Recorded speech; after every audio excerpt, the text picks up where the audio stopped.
Hello friends, welcome back to my channel study corner. Friends, मेरे हमारी ये CDP की क्लास है अर्थात चाइल्ड डेवलपमेंट एंड साइकोलॉजी की क्लास है। बेहद ही इंपॉर्टेंट आज का ये वीडियो होना है। अगर आप यूपी टेट या किसी भी स्टेट के टेट एग्ज़ाम को देने वाले हों, C TET exam, super TET exam या केवीएस एग्ज़ाम, उन सभी एग्ज़ाम के पॉइंट ऑफ व्यू से ये क्वेश्चंस बेहद ही इंपॉर्टेंट है। हमारी आज इंपॉर्टेंट क्वेश्चन आंसर की क्लास है जिसमें हम लगभग 30 क्वेश्चंस को डिस्कस करेंगे और ये सारे क्वेश्चन प्रीवियस ईयर के किसी न किसी पेपर में आए हुए क्वेश्चन है, इसलिए भी इम्पॉर्टेंट हो जाता है। क्योंकि आपने देखा होगा यूपी टेट या सी टेट की बात कर लीजिए तो कई बार यहाँ पर रिपीटेड क्वेश्चंस आते हैं। तो उन्हीं क्वेश्चंस को आज हम अच्छे से डिस्कस करेंगे, जानेंगे क्या मीनिंग है, क्या उसका अर्थ है। अगर इससे रिलेटेड क्वेश्चंस आगे आने वाले आपके एग्ज़ाम में आए तो आप आराम से कर सकें। फ्रेंड्स, अपने वीडियो को शुरू करने से पहले आपसे एक रिक्वेस्ट है कि वीडियो में अंत तक बने रहा करिए, क्योंकि सारे ही पॉइंट बेहद इंपॉर्टेंट होते हैं, कुछ भी स्किप करने वाले पॉइंट नहीं होते हैं।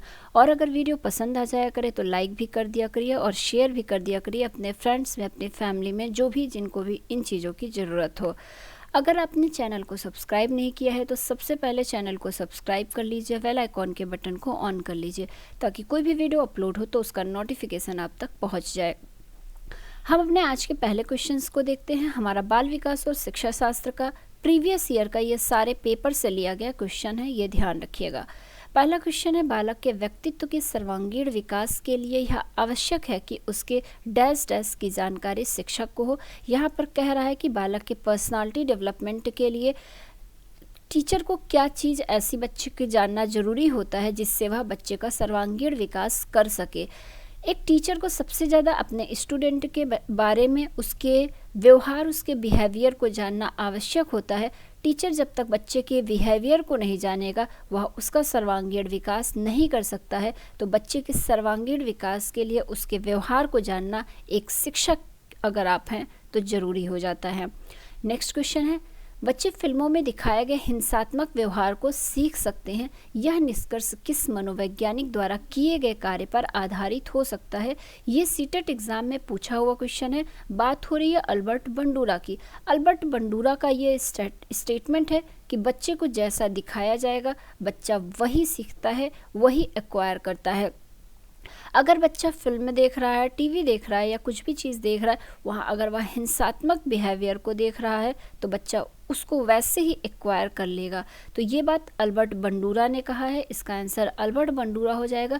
इसी में एक एग्जाम्पल अल्बर्ट बंडूरा ने दिया हुआ था कि कुछ बच्चों पर इन्होंने टेस्ट किया था और कुछ बच्चों को क्या किया था, इन्होंने एक वीडियो का क्लिप दिखाया हुआ था जिसमें था कि एक गुड़िया को एक आदमी जो है वह मार रहा है। एक क्लिप में कुछ बच्चे को ये दिखाया गया, दूसरे क्लिप में एक वीडियो क्लिप दिखाया गया कुछ बच्चों को जिसमें था कि एक गुड़िया को एक आदमी प्यार कर रहा है। तो ये दोनों क्लिप अलग अलग बच्चों को दिखाया गया और उनका टेस्ट किया गया कि इन दोनों क्लिप से बच्चों के बिहेवियर पर क्या असर पड़ रहा है। तो जिन बच्चों को गुड़िया को मारते हुए दिखाया गया वो बच्चे क्या किए कि जब उनको गुड़िया दी गई तो वह अपनी गुड़िया को पीटने लगे, और जिन बच्चों को गुड़िया को खेलते हुए या प्यार करते हुए दिखाया गया उन बच्चों को जब गुड़िया दी गई तो वो बच्चे उनके साथ खेल रहे थे। तो इसका सीधा सीधा मतलब बिहेवियर से हुआ। बच्चा जो भी सीखता है, जो भी करता है वह देख कर सीखता है, यही अल्बर्ट बंडूरा ने बताया है। बाकी अल्बर्ट बंडूरा की थ्योरी हम जब पढ़ेंगे तो इसको और डिटेल में पढ़ लेंगे। नेक्स्ट क्वेश्चन है सामाजिकरण का, इसको हम लोग पढ़ चुके हैं। सामाजिकरण मतलब सोशलाइजेशन का अर्थ क्या होता है, तो समाज में समायोजित होना ही सामाजिकरण का अर्थ होता है। बच्चा अपने समाज, अपने इन्वायरमेंट के साथ घुल मिल जाए, यही सामाजिकरण होता है। सबसे अधिक गहन और जटिल सामाजिकरण कौन सी अवस्था का है, तो मोस्ट इम्पॉर्टेंट है। इसी क्वेश्चन के साथ एक स्टेटमेंट भी बनता है, एक कोटेशन कह लीजिए बनता है, किशोरावस्था बड़े ही तनाव और तूफान की अवस्था है।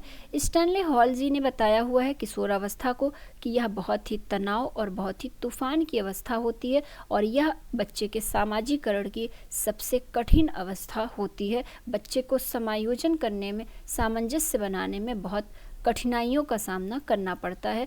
हमारे इस क्वेश्चन का आंसर है किशोरावस्था के दौरान ही सबसे अधिक गहन और जटिल सामाजिकरण बच्चे में होता है। नेक्स्ट क्वेश्चन है, अपनी कक्षा के बच्चों के में सामाजिकरण की प्रक्रिया को तेज करने के लिए शिक्षक को अपना बर्ताव कैसा रखना चाहिए। तो अगर आप एक शिक्षक हैं तो हमेशा अपने स्टूडेंट के प्रति आपका बर्ताव, आपका बिहेव स्नेह और सहानुभूतिपूर्ण होना चाहिए। बच्चा गलत कर रहा है तब भी आप उसको स्नेह से, प्यार से समझाइए चीज़ों को। तो हमेशा अपनी कक्षा के बच्चों में अगर सामाजिकरण की प्रक्रिया को आप अच्छी बनाना चाहते हैं, अच्छा जल्दी से डेवलप करना चाहते हैं, तो एक शिक्षक होने के नाते आपको अपने बर्ताव में स्नेह और सहानुभूतिपूर्णता लानी पड़ेगी। नेक्स्ट क्वेश्चन है, सामाजिकरण की प्रक्रिया में अनुकरण को उपयोगी तथा विकासात्मक बनाने के लिए कौन सा तत्व आवश्यक होता है। तो इसकी बात कर ली जाए तो यहाँ पर परिवार और पड़ोस होगा। हम बहुत अच्छे से ये चीज़ें समझे थे कि बच्चे की सामाजिकरण में सबसे पहला उसके परिवार का, उसके आस पड़ोस का इफ़ेक्ट पड़ता है। सामाजिकरण की प्रक्रिया के दौरान बच्चा जो भी सबसे पहले सीखता है वह अपने परिवार से, अपने माँ बाप, अपने भाई बहन और परिवार के अन्य सदस्यों से, उसके बाद वह अपने आस पड़ोस के लोगों से सीखता है। तो यही इस क्वेश्चन का आंसर हो जाएगा कि सामाजिकरण की प्रक्रिया में अनुकरण को उपयोगी तथा विकासात्मक बनाने के लिए आवश्यक तत्व कौन सा है। तो परिवार और पड़ोस सबसे आवश्यक तत्व है। नेक्स्ट क्वेश्चन की तरफ आते हैं, मानसिक विकास की औपचारिक संक्रियात्मक अवस्था की मुख्य विशेषता कौन सी है।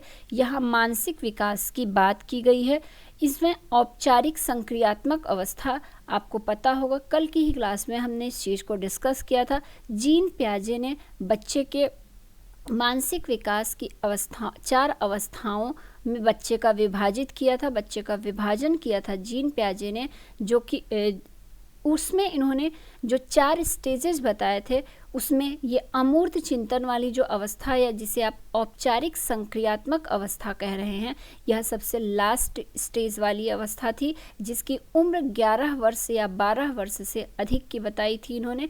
इसमें बच्चा अमूर्त चिंतन करने लगता है। तो यह औपचारिक संक्रियात्मक अवस्था की मुख्य विशेषता क्या है, बच्चा अमूर्त चिंतन करने लगता है।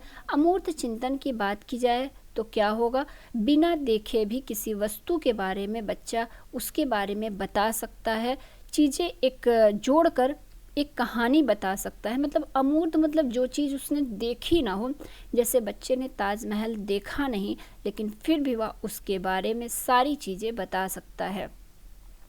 नेक्स्ट क्वेश्चन है, कोहलबर्ग के अनुसार सही और गलत के प्रश्न के बारे में निर्णय लेने में शामिल चिंतन प्रक्रिया को क्या कहा जाता है।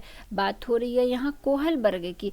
कोहलबर्ग के अनुसार राइट और रॉन्ग टाइप वाले जो क्वेश्चंस होते हैं, इसमें जो बच्चा तर्क वितर्क करता है, जो निर्णय लेता है, यह चिंतन की नैतिक तर्कणा की प्रक्रिया कही जाती है। तो ध्यान रखिएगा, इसको नैतिक तर्कणा की प्रक्रिया कहते हैं। नेक्स्ट क्वेश्चन है, पियाजे के अनुसार संज्ञानात्मक विकास के किस चरण पर बच्चा वस्तु स्थायित्व को प्रदर्शित करता है। पियाजे बेहद ही इम्पॉर्टेंट है आपके एग्ज़ाम के पॉइंट ऑफ व्यू से। तो पियाजे के अंतर्गत हमने जितने भी पॉइंट पढ़े थे कल की क्लास में वो सारे आपको याद होने चाहिए। स्पेशली जो लास्ट में, वीडियो के लास्ट में एक चार्ट वाला डायग्राम मिला था, उसमें जो एग्जाम्पल्स थे वो रट लीजिएगा, वहीं से ये सारे क्वेश्चन बनते हैं। यहाँ पर पियाजे के अनुसार संज्ञानात्मक विकास के किस चरण पर बच्चा वस्तु स्थायित्व को प्रदर्शित करता है। तो मूर्त संक्रियात्मक अवस्था कह लीजिए या कॉन्क्रीट ऑपरेशनल स्टेज। इस स्टेज में क्या होता है, बच्चा वस्तु स्थायित्व को प्रदर्शित करने लगता है। मतलब बच्चे में समझ हो जाती है, एक समझ डेवलप हो जाता है कॉन्सेप्ट का। वह बता सकता है कि कौन सी वस्तु बड़ी है, किस में ज़्यादा चीज़ होगा, किस में कम चीज़ होगा। मतलब वस्तु स्थायित्व को वह प्रदर्शित करने लगता है। यह 3rd स्टेज थी जीन पियाजे की, जिसकी एज इन्होंने 7 से 11 साल लगभग बताई हुई है।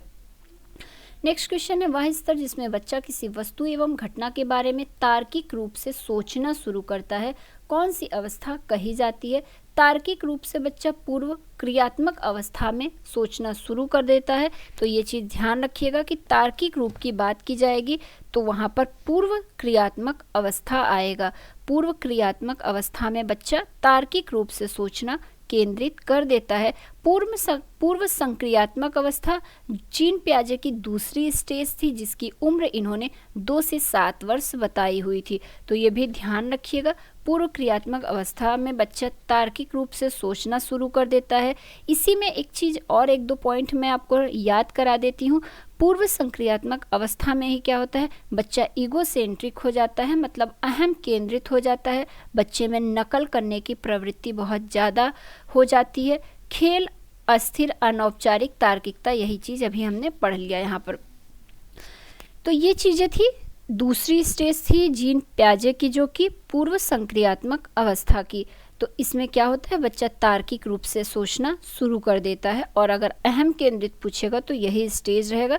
इसको इंग्लिश में बात कहें तो प्री ऑपरेशनल पीरियड कहा जाता है, 2 से 7 वर्ष की अवस्था।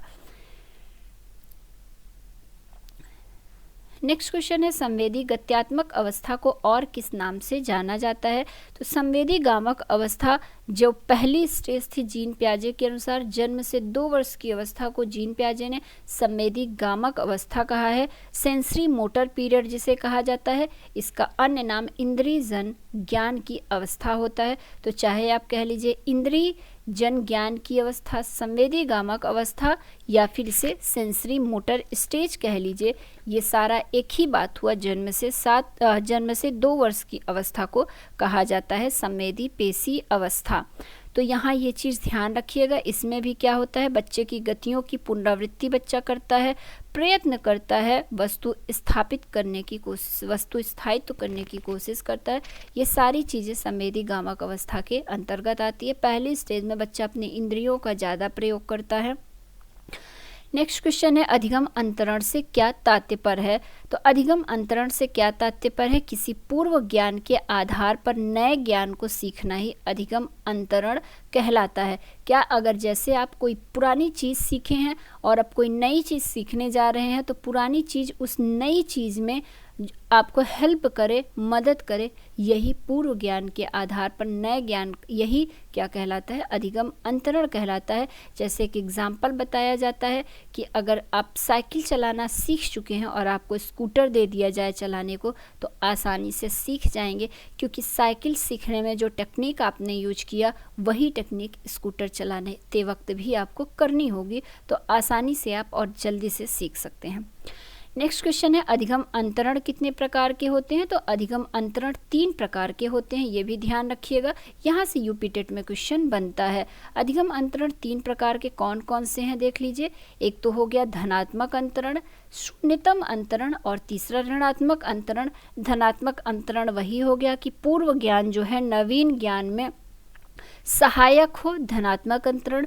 ऋणात्मक अंतरण की बात की जाए तो पूर्व ज्ञान नवीन ज्ञान में रुकावट पैदा करे, बाधा उत्पन्न करे, वही हमारा ऋणात्मक अंतरण होता है। और शून्य अंतरण की बात की जाए तो पूर्व ज्ञान का नवीन ज्ञान से कोई मतलब ना हो, कोई उसका लेना देना ना हो, वही हमारा शून्य अंतरण कहलाता है।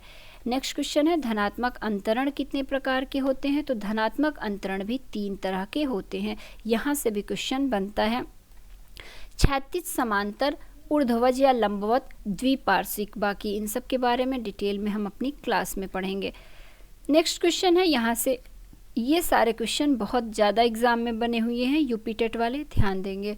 गणित संबंधित विकार को क्या कहते हैं। तो एक पहले यहीं पर एक कॉन्सेप्ट बना लीजिए, बात हो रही है मैथ की जब भी बात होगी तो आप कैलकुलेट से उसको को रिलेट करिएगा। कैलकुलेट का मतलब ही होता है मैथ, और जब भी किसी शब्द में कैलकुलिया आए तो समझ लीजिए उसका मैथ से लेना देना है। तो गणित संबंधित विकार को क्या कहते हैं, डिसकैलकुलिया कहते हैं। इस तरह से आप आंसर को टिक कर सकते हैं, क्योंकि डिसकैलकुलिया से मिलते हुए बहुत से शब्द आगे आपको देखने को मिलेंगे और ऐसे विकार बहुत से मिलेंगे जिससे बहुत कन्फ्यूज़न हो जाती है कि इसका राइट आंसर क्या होगा।